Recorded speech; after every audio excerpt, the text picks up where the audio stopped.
What is going on, all you beautiful and sexy people? This is Manufactured Opinion here, bringing you some more Divinity Original Sin 2 gameplay.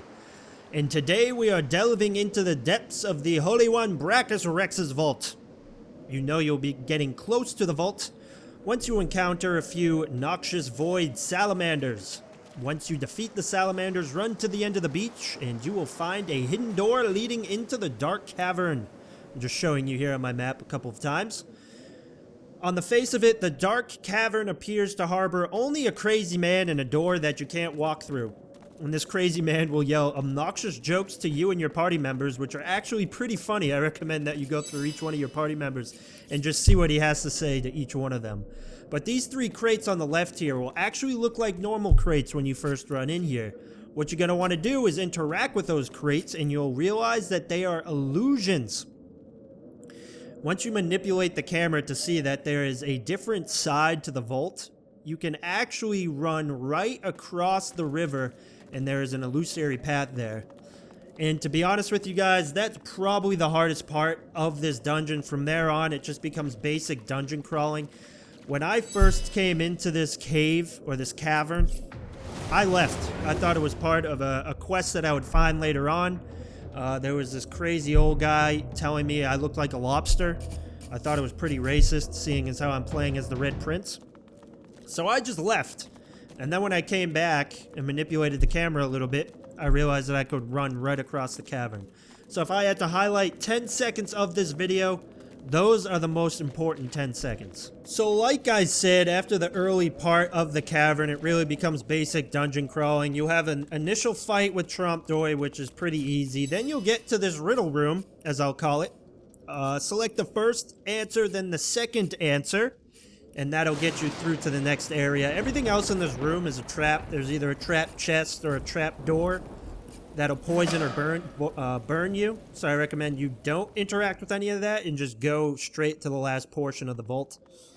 And in that last portion, you will fight Trompdoy again. Now, the strategy for this fight is to not allow Trompdoy to get any moves at all. So nuke him with everything you have. I recommend throwing Molotovs at him, take down his magic shields, then you can stun him with whatever you have available. Because the reason is, if you allow him a move, he'll turn invisible, and he'll actually split into another Trompdoy, and it becomes pretty easy to lose track of the original Trompdoy, and if you can't kill him in enough time, he'll keep splitting into other illusions of himself, and you'll have to fight more enemies where it's just easy to kill him right off the bat with damage over time and all that good stuff. Save you the hassle, save scum if you need to. I won't judge you at all. So once you take care of the illusionist, and I'm actually not going to judge him, because you know what? You'll find out soon enough in the vault how exactly he came to guard this vault, and you kind of feel bad for the guy.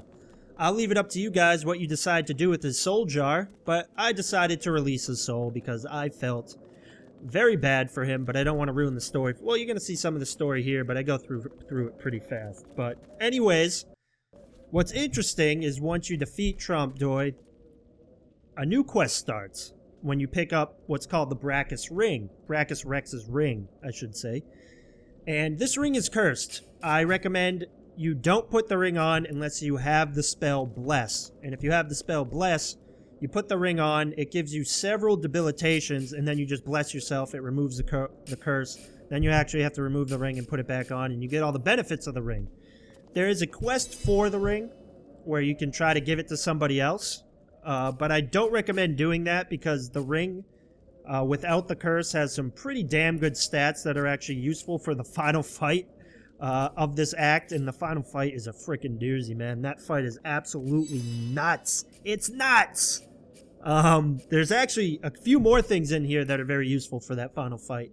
A purging wand, which gives you access to the skill called Source Vampirism, which you can use on the Shriekers if you decide to go that route. There's a couple other routes that you can take to destroy the Shriekers towards the end of the final fight. But you can use the Purging Wand. That's one of the ways. You're going to want to keep that anyways, because once you remove all of your Source Callers, for all of your party members, you're going to want them to have as many Source skills as possible and as many Source source points as possible at any given moment. So whenever you see an enemy that has source points, you're going to want to suck that source out of them so you can benefit from that source and not them.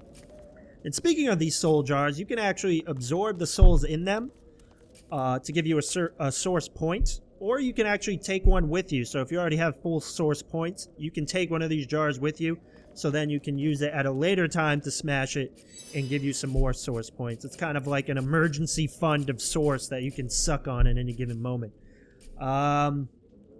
It does, the only downside is there's character souls in there, and if you don't release them, you're kind of using them to your own benefit. But I'll let you guys decide on the morality of that. Make sure you collect all of your other shiny purples and gold from this area. And that basically sums everything up. Oh yeah, and decide what you want to do with Trompdoy, whether you want to release him or you want to suck out his soul for your own benefit. I leave that all up to you, my friends. But I hope you enjoyed this video. I hope you are enjoying Divinity Original Sin 2 if you are playing. But most importantly, I hope you are enjoying life, and I will see you in the next video, everybody. Stay sexy now.